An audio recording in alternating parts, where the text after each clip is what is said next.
Wait, that was 5 a.m. for Polypuff? Oh my god, he actually is a real one. He stayed up to 5 a.m. to help us fill. Yeah, is it time to play TFT? I'm down for TFT.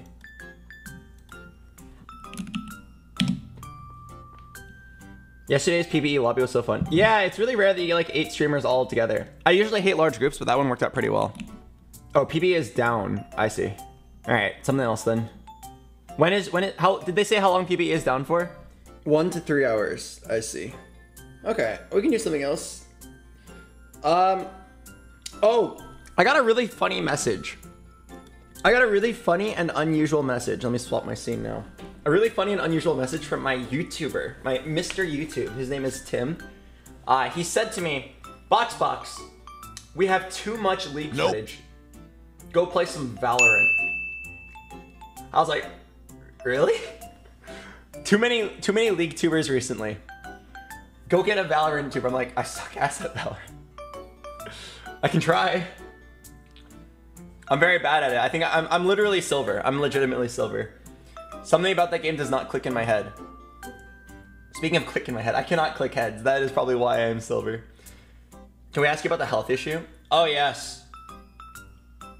I can tell you guys about that health issue I had earlier. You guys remember the nosebleed stream? Oh. It took me a lot of tries to get the nosebleed to work correctly. Get it and act it out was very actually difficult. It took me in the realm of like 6.5 hours to get one successful 1 minute take of the nosebleed that you saw like a week ago. 6.5 hours for a 1 minute take. And every time I had to put in a blood-filled sponge up my nose. And then earlier it got stuck up my nose and I almost had to go to the hospital. I like put it in too far. So it was really gross. I was there for 2 hours in the bathroom with pliers and I was just going like, and then just pulling out anything I could grab, and almost every single time I did it, it was hair. It was so painful and so gross. And then 2 hours in, I finally like reached really deep. It hurts a lot, and I was able to pull out the sponge. I remember feeling like a massive headache because it stuck so far up my nose. It was so gross. I called my sister. My sister's a doctor. I'm like, Crystal, I got a sponge stuck up my nostril, really far in. Can't get it out with pliers. What I do? She's like, go to the hospital, you dumbass. I was like, I don't wanna go to the hospital. Do you know how expensive it is? So I just sat there trying to pull it out. Yeah, it was really bad. I wasn't careful enough with the sponge. How do you get the bleeding to happen on command? It was actually really annoying. I fill up the sponge with blood. I put it up my nose, and you have to like put in just the right amount of fake blood so that it'll like naturally ooze out, and you can kind of help it along by going like. But yeah, it's like. It was incredibly hard to get it to come out at the right time. That's why it took 6.5 hours to get one successful take. So many times I do the acting part correctly, and then I'm like, fake blood? Mod check? Any fake blood in chat? I hope it was worth it, BoxBox. It was a cool opportunity. I just didn't know how to operate the stuff. It also took me, yeah, I'm pretty sure like the average person probably spent like 30 minutes on it. The fact that I spent 6.5 hours was more like me being dumb. Your acting was good in that clip. Too bad you didn't get put in the final cut. Sag. Yeah. I heard from Leslie that she thought my nosebleed was the best one. Meant a lot to me. She said it was very realistic. It was fun to plan out though. So what I did was I spent 6.5 hours doing my pre-recorded thing, and then I set an alarm on my phone that sounds exactly the same as my ringtone, and then I just simply scheduled it. So then at like 2:27 p.m. I get a call in like 1 second, and then I change the scene, and when it changes back, it's the pre-recorded clip. And then in the pre-recorded clip, there's a lot of acting of like, obviously, since it's pre-recorded, I can't see the chat, but I know you guys well enough. I ask, what drink do you guys want? Water? Really? Okay, fine. All right, and then in the clip, I watch it go down, and then chat's like, water, we want water. And then the recording BoxBox is like, really? And they're like, yep. I'm like, recording BoxBox is like, fine, I'll get you the water. It was great. I was like, oh yeah, that right into the palm of my hand. It felt so good. All right. Well, PvE is down. I sent a message to Toast. Oh, I want to show you guys something. I want to show you guys something really interesting. A conversation I had with Mr. Toaster earlier. PvE tomorrow? Okay. What time? Woo! Fast forward 16 hours. Okay, great. See you then. Perfect. That was great. It ended up that we were like basically on at the same time anyway. Did you see the season 12 PvE changes? No, I haven't. I've been playing TFT. Where do they post the preseason changes? Is it on Reddit? There's a video of it. You think a video is good enough? It's 2021. I have no attention span. If I can't get it in a very clearly written article, bullet pointed, spark notes 4 times, and condensed into like easily digestible bits of information, I don't want to hear it. Oh, a link. Ooh, condensed bits of information. Thank you. All right, preseason changes. Let's take a look. Preseason 2022 is almost, dude, we're only 200 years away from the 2222. In case you missed it, we've been discussing our plans since earlier this year to prepare you for the changes that are coming. Dragons. Chemtech Drake. Grants bonus damage against enemies with more current HP than you. Okay, that's kind of specific, but sure. Dragon Soul. When team obtains the Chemtech Dragon Soul, they receive a buff that grants them a brief second life after they die. Okay. So, Scion gets 3 lives. Interesting. When terrain transforms with Chemtech Drake, gas zones emerge in 4 jungle locations. Gas zones camouflage any champions within the zone. Camouflage champions are not revealed by regular vision wards, but are revealed by control wards, scryers, blooms, and other things that reveal invisible units. It sounds a little bit gimmicky, but I guess that's what they're going for. I'm personally not a fan. Hextech Drake. Grants attack speed and ability haste to the team that delivers the killing blow. 5% ability haste and 5% attack speed per stack. Ooh, this sounds like the best dragon if you're gonna play Jack. When a team obtains the Hextech Dragon Soul, they get a Chain Lightning slow to their basic attacks with a moderate cooldown. Alright. When terrain transforms, pairs of Hex Gates appear across the map. Ooh, Bard Puddles? That's pretty cool. Objective Bounties. They activate when a team is behind and are highlighted on the minimap for both teams. If a losing team takes an objective with an active bounty, every member gets the bounty, split amongst the team. 500 gold for Herald. Oh wow. That's kind of cool. That's kind of cool. Crown of the Shattered Queen. You are safeguarded, reducing incoming damage by 50%. Oh, that's kind of cool. It's like a burst shield. Anti-assassins, I like it. Evan Shroud. After immobilizing champions or being immobilized, cause that target and all nearby enemies to repent. Like, feel bad about themselves? Okay. Frostfire Gauntlet. Okay, so Sunfire. All other legendaries grant 6% size. Okay, we already know what Chemtank is. Winter's Approach. Gain bonus health equal to 8% mana.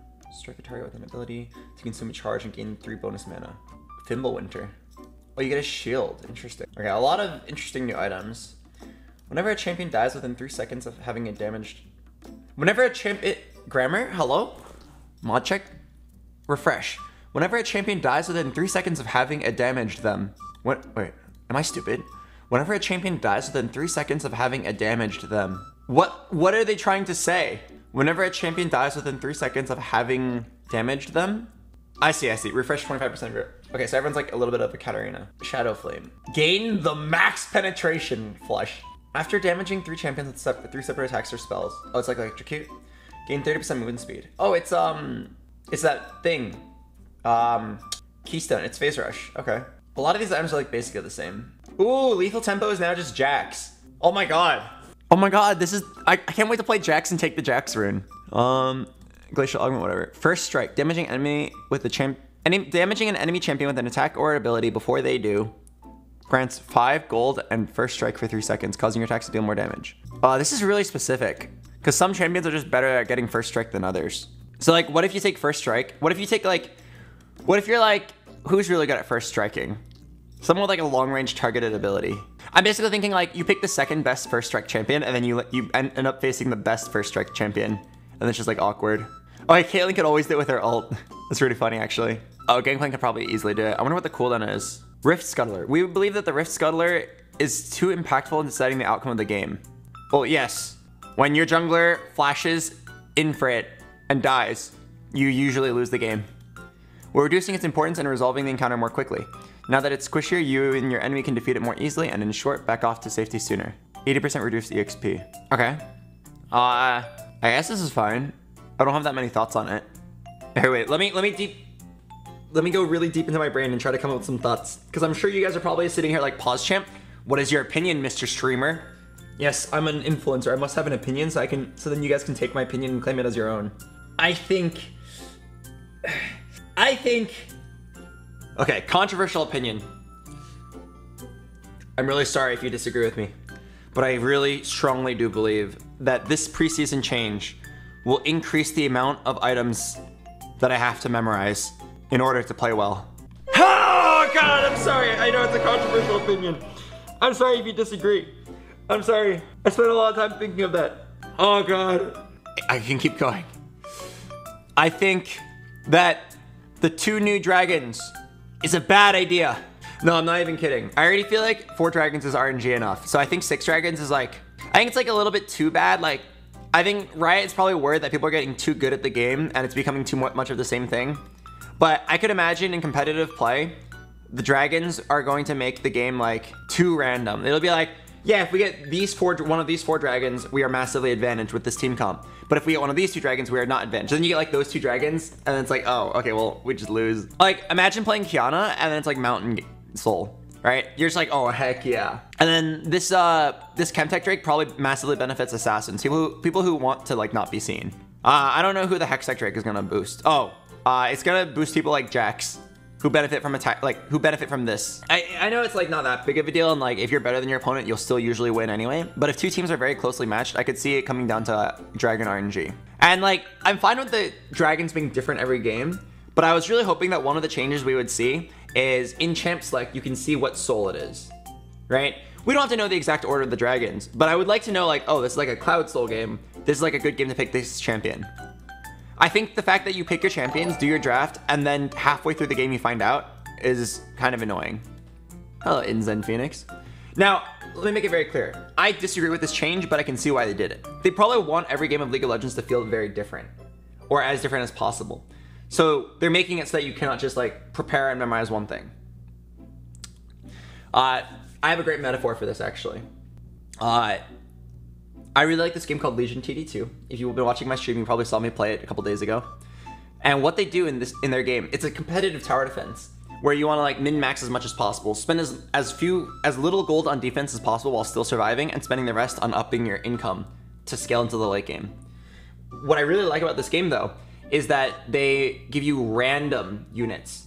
You get semi-randomized units, right? You have like a deck of towers, and then you can one time, kind of like poker, you can like swap your cards out for different towers and like try to build like a good composition of turrets. And what's really cool about that is in Legion Tower Defense 1, the original game that I used to play a lot as a kid, you could just pre-choose your turrets, right? And what you could do is you could memorize, okay, 1 archer turret in this spot and 1 melee turret in that spot on round 1 will guarantee pass the wave. Then round 2, I can hire 1 worker, and then I can put 1 cheap tower over here. Round 4, I then upgrade the range turret, and so on. You can have like an exact to-do list of everything, right? And then what happens is the game becomes really boring, because to compete, you then have to memorize one of these to-do lists. So Legion TD2 implements like a lot of variance and like creative thinking on the fly by forcing you to have a randomized deck. You at most can choose 1 turret to keep no matter what. You can have like your favorite turret. You really like the archer because she's hot as fuck? Yeah, you can keep her. But then everyone else is gonna be randomized. You'll never get to choose what your front line is. You might have the Mudman this time. You might have the Rock Golem. You might have the Roaring Boar. You might have the Big Lady Flush. And then you have to like figure out what combinations will pass the waves each time. And you have to like do a lot of guesstimation. It's really fun. So League of Legends is probably going in a similar direction where they don't want you to be able to just like pre-plan every single game. They don't want you to be able to just like follow a mobile fire guide to the T and then win. They want you to like be creative on the spot. In my opinion, these dragons is not how to do it, but I also cannot give you guys a better solution right off the top of my head. BoxBox, I feel like losing because of RNG feels worse than looking up a mobile fire guide though. Well, I mean, it is completely fair to have your own opinion. Now, let me make it very clear, like, I don't agree with these dragon changes. I don't think it should be random. But like, I can see the line of thinking where people at Riot said that they do care about that. They want the game to feel random, and they probably have some data somewhere that shows that like when dragons are random, more people want to play the game. Right? I guarantee you they have like a lot of data behind the scenes. Now, something I think is really stupid is Smurf Q. I talk about this all the time. But Smurf Q at its core is not a bad idea, but the way they did it is so bad, and I want to talk to the guy who made Smurf Q and be like, what the hell were you thinking? Because for those of you who don't know, Smurf Q is a system put in place to prevent or like protect newer players, right? You're a new player going into ranked. Well, we don't want these challenger smurfs ruining your game. So what they do is they'll use data in game. This Trinimir went 35-1 last game, probably a smurf. Let's put him in smurf queue. Right, that makes sense. So then now this 35-1 Trinimir is only gonna face other 35-1 Trinimir players, right? Put it like, kind of like put the bully against people of his own size. That's completely fine with me. As a player who plays on smurfs quite often, I do not mind getting placed in smurf queue. I understand that if I were to play at a level significantly below my current skill, it would make the games very lopsided and not fun for my opponents. I completely understand that. The problem is smurf queue is done so horribly, abysmally. I'm gonna use a really, really strong word here. Bad. It was done so bad. It's like missed its original goal completely. I'll tell you what right now. My main account that is not a smurf. It is my main account that I play the most on. Is stuck in smurf queue. Like BoxBox, how are you stuck in smurf queue if it's your main account, not a smurf? It's because their way of detecting if you're a smurf is really wrong. My main account, I took a 2-month break from playing ranked so I could play TFT. My account decays from Grandmaster to Plat 1. I queue up, it's like, interesting! Plat 1 player, huh? Yeah, you don't look like a Plat 1 player. Smurf queued. Alright, and then suddenly I'm waiting 25 minutes for a match. Their detection is so bad. I'm clearly not a smurf. I just haven't played in a while. Let me play the game. Right? And it happens to a lot of other people too. You take a 1-month break, you get smurf queued. And then like you just don't have fun. People are gonna just like take a break from league, come back, smurf queued, and then just quit. They don't want to play anymore. Why would I? I don't want to play ranked anymore. At least not on that account. Now I'm incentivized to make another, like a real smurf and just play there because my games will be better quality. Like, yes, the base idea of smurf queue is completely fine. Their implementation was just really bad. I'm gonna use more strong language, so if you're vulnerable, if you're sensitive, please mute the stream for 10 seconds. I wanna go up to Riot and ask them, what the heck? Thank you for listening to my TED Talk. Any new comps you like in TFT? In set 6, I like 3-star Scion. I like Yone. I like 3-star Gangplank. Oh, I like 3-star Warwick. Reroll Dog. What is the status of your game jam? Great question. Our game has way too much value or production value in it to be just a game jam game. So I definitely want to finish it, but I am also quite burned out. We spent like 3 very long sessions on it already. At some point I'll come back to it. What do I want to do? I want to play TFT, but I cannot for 2 hours. I still have no energy to develop games. I don't know if it's that. It's more like I don't have a good idea. The Ludwig Game Jam is based around a certain type of game. It's called Phodian games.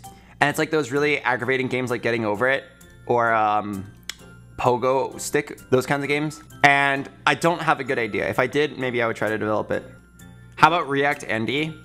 I'm not a fan of watching YouTube videos on stream. The reason I don't like to watch YouTube videos on stream, it's the same as most other people who don't watch YouTube videos on stream. I don't want you guys to see my recommended feed and then judge me for it, right? I don't want to watch like, oh, that new Twice K-pop video, and then suddenly the next recommended video is adult man and woman holding hands flush, right? I don't need you guys to know that. No, the real reason is I just don't like that meta. I know it's powerful and effective because it's really low effort. It is so easy to just pull up like a 45-minute YouTube video of like something that someone else spent months of work on and then just put it on your stream. But I'm not kidding. I honestly feel like really guilty. Like I feel like I'm stealing content when I do that. And it falls under the category of like it's technically allowed. And like a lot of streamers do it, especially a lot of big ones because it's so powerful because you can just steal, yoink, I'm taking your month's worth of hard work and now I'm gonna put it on my screen for my viewers to enjoy and you don't get any ad revenue, right? I have 20,000 viewers, I watch your video, you don't get 20,000 views. You would love 20,000 views, that's like a couple $100. But nope, I'm taking it and then like, hey guys, I'm gonna play an ad break. I spent a lot of effort playing that video for you guys. Like it feels really bad to me, so I don't like to do it. If I'm gonna have you guys watch something, I would like for it to be my own content, unless it's something very relevant. I'll watch the league update or league highlights, TFT videos, but I'm not gonna just like put on random videos unless I really have to. Yeah, it's the meta, but it's just so uncomfortable to me. So I try to not react Andy. My idea of react Andy was pulling up the League of Legends PvE patch notes and reading them out to you guys. Streamers make enough money. I don't need to take shortcuts like that to get paid more. We like literally just did a sponsored stream. What about your own videos? Oh, I'll watch the shit out of my own videos. My videos are great. If you guys haven't seen it, my YouTube channel has been popping off. I didn't know this, but we're uploading like more than once a day. That's so crazy. My editor told me we should push for #1 TFT YouTuber set 6. So I'm gonna actually try it. I'm gonna try hard. I'm gonna try really hard to find interesting combinations. He told me there are not many TFT YouTubers. Apparently the biggest, you guys wanna guess who the biggest TFT YouTuber is? It's not K3 Soju, not even close. It's actually someone who like hardly plays TFT at all. It's Bunny Fufu. Yes, Bunny Fufu is the biggest TFT YouTuber. And he doesn't even play much, right? He's just like good at making like interesting titles. And then he'll play like normal TFT games. So if I play like challenger ranked games and have interesting titles, maybe we can take the #1 spot. But yeah. So what I realize is a lot of TFT streamers are good at Twitch, but they're not good at YouTube. So if there's a hole there, I will fill it. Oh God, Albert, your English gets better and better. What great wording. If there's a hole there, I will fill it. Wait a minute. Yeah, it's my spot. All right, what do I want to do? What do I want to do? I don't know what I want to do. PB is down. What is there to do? I actually really want to play Legion TD, but I don't have anyone to play with. I sent a message to Janet earlier, and she said nothing. She didn't reply. What to do? What about Hades? No, I'm done with Hades. Hades and I broke up. Do I want to click on some circles? How long have you known Scarra for? Oh, known him personally? Probably like 4 or 5 years. Known of him? Oh, dude, since like season 3. When did Legion TD2 come out? I think like a year ago. But it recently got popular because a lot of streamers are playing it. Are you interested in co-streaming the Riot Netflix show? Yeah, sounds fun. Would you care if other streamers react to your YouTube content? Probably not. I think I'm in one of those few positions where if a big React to any streamer watching my videos, it's quite beneficial to me. I don't get the ad revenue, but at least I get my name out there. Why don't I just sit here until something meaningful happens? What if you react to your own VOD? That's a good idea. Sometimes I go back and watch my videos, and there's this one video that really stands out to me. It's in my opinion like the best TFT video that exists on my channel. It's called... What the heck? I looked up BoxBox TFT Toast, and somebody uploaded Disguised Toast gets hilarious TFT coaching session featuring BoxBox, and it's just a 25-minute rip of my VOD, and it has almost 100,000 views. I'll accept. Feel free to just donate the ad revenue at your earliest convenience. Oh, he asked? If I gave him permission, then that's fine. All right, anyway, what was I saying? BoxBox TFT Toast. It was one of the videos with Toast. It's this one. Did I tell you about? This is, in my opinion, like the best TFT video ever on my channel. Just watch the ending. The ending is like nuts. It's stuff like this that makes me feel like TFT is a really unexplored avenue on YouTube. Watch this, watch this. Cannon here, Lulu!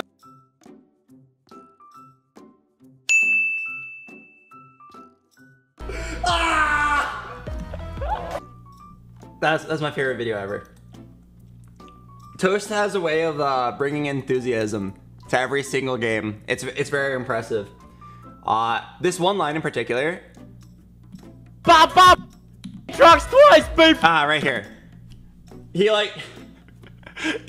This is literally a game-losing mistake. He moves his Thresh back into the Aatrox. Instead of scouting and like zephering an important target, he just moves it randomly, hits the Aatrox, and then he's immediately so proud of it. It's so funny. Oh god. Dude, and all we can do is pray. Look at this. I zephyred the Aatrox twice, baby! That's so fucking funny. And like, if it were me, I would have just been like, oh, I threw the game. But the fact that he immediately turns around and just starts like bragging about it, it's so creative. It inspires me to find ways to make TFT entertaining that isn't just like playing a good game of TFT. I realized almost all of my like successful videos on YouTube are ones with Toast, and it's just because the way he adds value is really interesting. I previously thought that the game was like a tuber if you play well. But I realized, or the more I play with like offline TV people, the more I see that like there are ways to make games tubers that don't require being good at the game, which is really like it makes a lot of sense because OTV sucks at a lot of games. Don't tell them I said that. But yeah, I can see how they still make a lot of tubers. The only one that really plays League is Scarra. So everyone else, they have to make up for like not playing that much League by being funny as fuck. And I see it. It makes sense. Can you react to this old clip of yours? Oh. BoxBox tries to give away Teddy. Oh, yep. I only had to read the title and I remember the cringe. Ooh. Ooh. Yeah, didn't need to relive that one, thanks. For those of you who didn't see it, 2 years ago in an IRL stream, I can tell you what happened, but never make me watch it. I saw this guy and girl. This guy was trying to win a stuffed teddy bear for his girlfriend, and he couldn't do it. And we were IRL streaming. I was like, why don't I go get it for them? I get it first try. Everyone's like, Pog, first try. I go over, I hand to the girl, and they just walk away. Like, they didn't reject me, they just didn't notice me. They just walk away.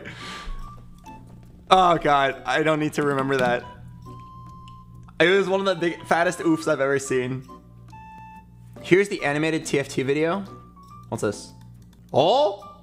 Wait, content that involves me that I can react to? Pog.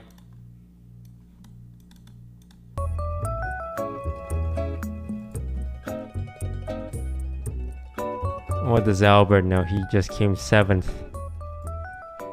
Talking as if he knows anything. He doesn't have a wireless headset, does he?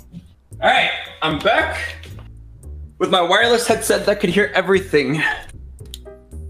Okay, yeah, I see. So now we're gonna get a 2-star Viego. Why don't we just run 2 Viegos? Oh, you fucking genius, Albert. Level up. You weren't a genius, but you were wrong. Well, for sure. Can we hit a Jax here? Yeah, just run 2 Vieg. Oh! What? What? Huh? What the fuck? Wait, we literally Why said do that. I get these rules? Wait, we literally said that was our plan, remember? You had a Jax too? What? Oh wait, dude, whoever edited this is nuts. That was a good, like, perfectly cut scream. These rules. Wait, we literally said that was our plan, remember? You had a Jax too? What?